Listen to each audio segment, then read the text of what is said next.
Now, Heritage Day on the 24th of September recognizes and celebrates the cultural wealth of our nation. South Africans celebrate the day by remembering the cultural heritage of the many cultures that make up the population of South Africa. Various events are staged throughout the country to commemorate this day. Now, Kate Jaffer spent most of her life in education, first as a high school teacher, then as an academic at the University of the Western Cape. Her areas of interest have been cultural and media studies, language and communication, and organizational development and change. Later, she moved to the UWC's executive team as Director of Public Affairs. More recently, she's worked as an NGO Project Manager and Media and Communications Consultant. She's the founder member of the Cape Cultural Collective and the Rosa Choir. She's a co-editor of the CCC publication Heritage in a Time of Global Crisis, and she joins us virtually as we gear up for Heritage Day, which is tomorrow. Kate Jaffer, thank you so much for your time, and good morning. Good morning, Onati, and thank you for the opportunity to share our work. Heritage in a time of global crisis. How has that been, Kay? I mean, I would imagine the immediate problem is that of funding within the sector. Then there's a question of lockdown regulations, which preventing on-site visits and gatherings. How's the sector been coping, if at all? The lockdown has been devastating. It's devastated lives, it's devastated livelihoods, and of course, it's affected everyone in the arts and culture sector as well. As far as the Cape Cultural Collective goes, it's restricted and curtailed our programs most drastically. We have 3 choirs, and as you know, choirs are super spreaders of the virus. So our choir members couldn't get together to sing, and neither could people come and hear us sing. And it's really been quite a problem. And as far as income generation goes, well, that too has been a problem. We couldn't have our fundraisers, we couldn't have our concerts, our theatre productions, our paid performances. It has been quite difficult, yes. I can imagine.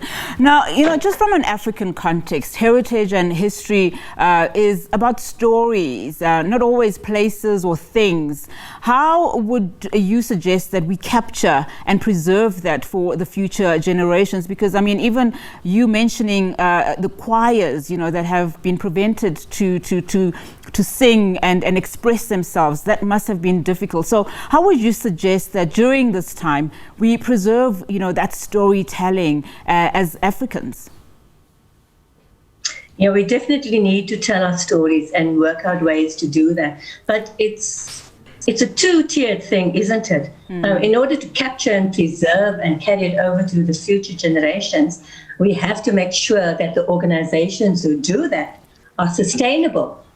That they actually have the capacity to provide those platforms to give artists a chance to share their work, musicians, etc. So that's the first thing, is our organizations have to be sustainable, right? And then, of course, with the Cape Cultural Collective, for example, intergenerationality is a very, very important principle for us. So it's not only about the older generation sharing their stories, but we also have the younger generation telling their stories and telling our stories in very new and exciting ways. So that's the way, hopefully, we can preserve our cultural heritage and our stories.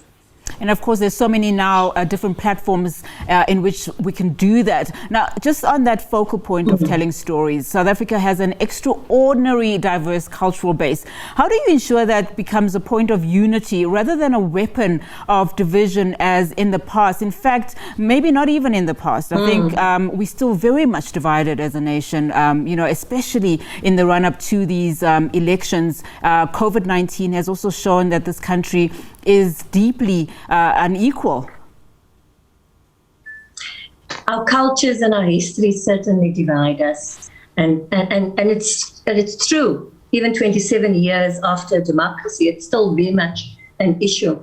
And I think what we need to do is to really make interventions in a very, very deliberate and thoughtful ways. It's not going to happen automatically.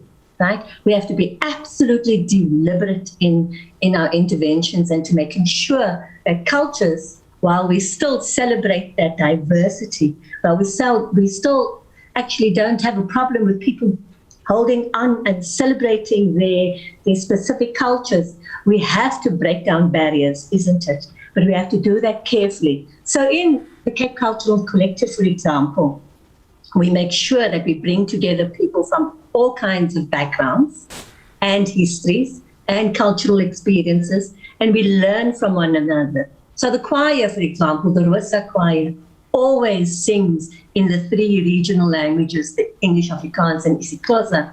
And that does break down barriers. So it's about learning from each other, but creating the opportunities to do so. All right, let's move into museums now. Museums in this country are changing the way they operate, starting in 1994 and then now being forced to do so again by the pandemic. Why is that important? And also, is it sustainable?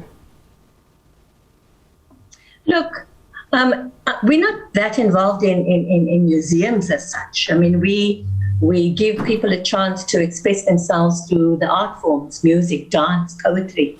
And so I can only speak for the arts and culture sector. But we have always had to adapt, isn't it?